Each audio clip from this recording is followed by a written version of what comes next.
সবাই কেমন আছো? আশা করি খুব ভালো আছো। অক্ষয় তৃতীয়ার দিন চলে গিয়েছিলাম মল্লিক বাড়ির মা সিংহবাহিনীর দর্শন করতে। যেহেতু মা সিংহবাহিনীর পালা হিসেবে পুজো চলে, তাই মা এখন রয়েছে বড়বাজার সিন্দুরিয়াপট্টিতে। মা সিংহবাহিনীর গল্প শুনলে কিন্তু এখনও গায়ে কাঁটা দিয়ে ওঠে। তো চলুন যাই মা সিংহবাহিনীর দর্শনে। ঢুকেই বাঁ দিকের একটি ঘরে চোখে পড়ে গেল গৌরনীতায়ের এই অপরূপ সুন্দর বিগ্রহ দুটি।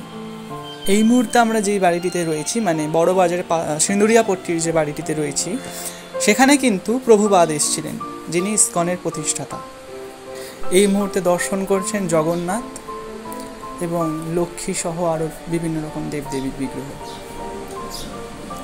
এখানে মা সিংহবাহিনী কিন্তু 4 মাস ধরে থাকবেন। এটা হলো নাট মন্দির। জগন্নাথের সামনাসামনি কিন্তু একটি গরুর মূর্তিও আমরা দেখতে পাচ্ছি, যেটা কিন্তু একদম পুরো উঠোনের মাঝখানে রাখা রয়েছে। আসুন দেখে নিই এবার মায়ের নাট মন্দির। আগেরকার দিনে সেই দাবার ছকের মেঝে এবং লম্বা লম্বা থামওয়ালা নাট মন্দির। চলুন এবার দর্শন করে নিই মা সিংহবাহিনীর। এবং মা সিংহবাহিনী কিন্তু 413 বছর ধরে বৈদ্যনাথ দে মল্লিকের হাত ধরে এই মল্লিক বাড়িতে প্রতিষ্ঠান করছেন। কিন্তু মা সিংহবাহিনীর অস্তিত্ব কিন্তু আরও প্রাচীন। বলা হয় কোনো এক সময় রাজা হর্ষবর্ধনের হাতে পূজিতা হতেন এই দেবী।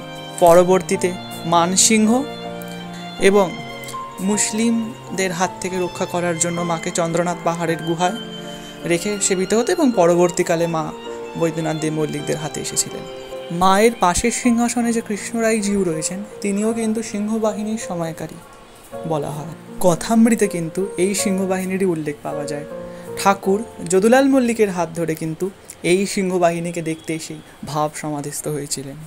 মা সিংহবাহিনীর অস্তিত্ব কিন্তু প্রত্যেকটি বাড়িতে, মার যেখানে যেখানে পালা পড়ে, সেই অস্তিত্ব কিন্তু সবাই টের পায়, সবাইকে জানান দেয় মা সিংহবাহিনী যে সে সেখানে অবস্থান করছেন। বলা হয় মা সিংহবাহিনীর বিগ্রহটি নাকি 1500 বছর পুরনো এবং মায়ের মুখমণ্ডলে কিন্তু সেই পুরাণের ছাপ স্পষ্ট। মা এই মুহূর্তে যেই বাড়িতে রয়েছেন সেই বাড়ির দেবতা, মানে গৃহদেবতা রাধা গোবিন্দজি। মা সিংহবাহিনীকে নিয়ে কিন্তু 2টি গল্প প্রচলিত। কোনো এক সময় মায়ের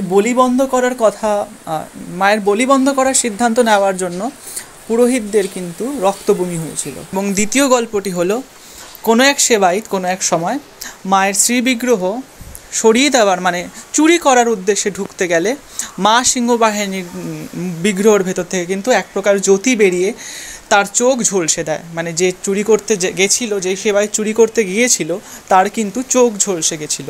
পরিবারের সদস্যের মুখ থেকে কিন্তু এরকমই কিছু সত্য ঘটনা জানতে পাওয়া যায়।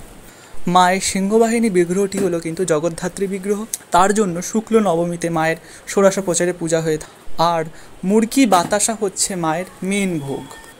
অবশ্যই আপনারা মা সিংহবাহিনীর দর্শন করে আসুন, আপনাদের কিন্তু খুব ভালো লাগবে। আজকের মতো এইটুকুই। ফিরে আসবো আবার নতুন অন্য কোনো ভিডিও নিয়ে। জয় গুরু, জয় মা সিংহবাহিনী।